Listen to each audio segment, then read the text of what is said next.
അതാണവൻ. ഒരാണിന് അവൻ്റേതായ സംഘർഷങ്ങളുണ്ട്. അവൻ ആരോടും അത് പറയുക പോലുമില്ല.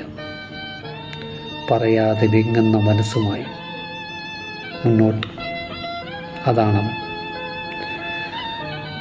എല്ലാവരുടെയും മുറിവുണക്കേണ്ട ഉത്തരവാദിത്വം അവനാണല്ലോ അല്ലേ? അവൻ്റെ മുറിവ് ആരുണക്കും? അവിടെയാണ് അവൻ്റെ പാർട്ട്ണർ.